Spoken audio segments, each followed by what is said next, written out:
Bonjour, je suis l'abbé Thierry Dopp, je suis le curé de cette belle église, donc bienvenue à Saint-Louis-des-Chartrons.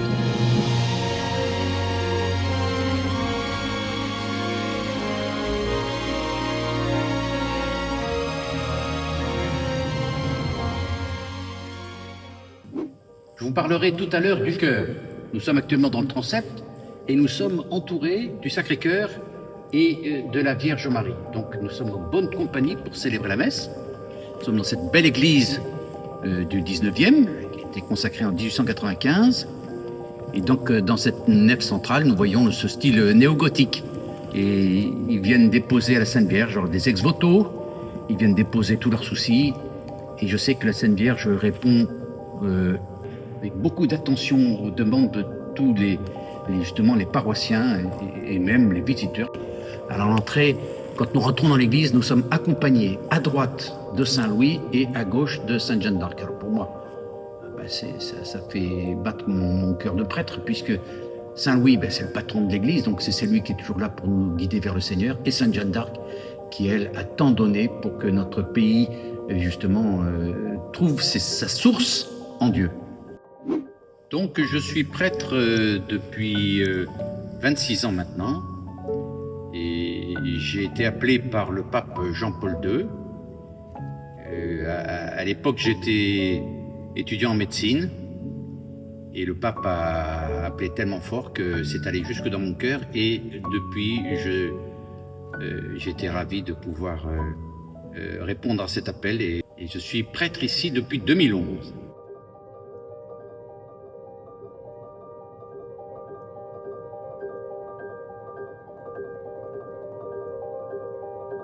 Nous rentrons dans le chœur, lieu sacré de l'église.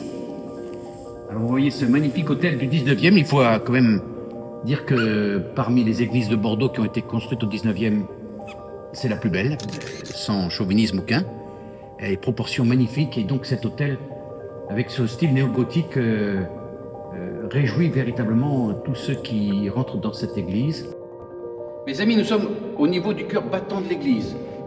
Alors avec ce magnifique hôtel, qui est donc en 3 parties. En bas, nous voyons l'histoire de Saint-Louis. En haut, nous voyons le ciel.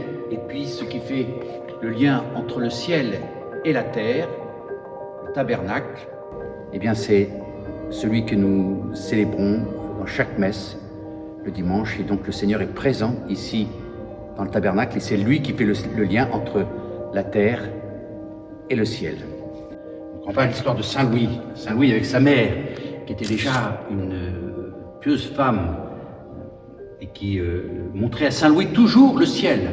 Et puis, Saint-Louis qui avait ce profond attachement aux pauvres de son royaume, qu'il voulait justement aider avec sa science de gouvernement, qui faisait qu'il pouvait aussi aider aussi bien les riches que les pauvres. Saint-Louis qui rendait la justice, de telle sorte d'ailleurs que tous les rois d'Europe venaient le voir, et il rendait la justice avec toute impartialité. Et puis nous arrivons à Saint-Louis qui veut vraiment présenter le mystère de son pouvoir. Il le tient du Christ lui-même. C'est pour ça qu'il montre la couronne d'épines, disant que la couronne du Christ est sa vraie couronne, et que la couronne d'or qu'il porte sur la tête n'a de sens que s'il est toujours associé au Christ, roi de l'univers, qui a donné sa vie sur la croix. Enfin, nous voyons donc Saint-Louis qui avait à cœur d'évangéliser, et donc qui était parti évangéliser le bey de Tunis, et malheureusement, il est mort aux portes de Tunis. Je suis heureux d'être ici avec vous pour vous montrer des vitraux qui sont magnifiques et qui ont été restaurés d'ailleurs il n'y a pas longtemps.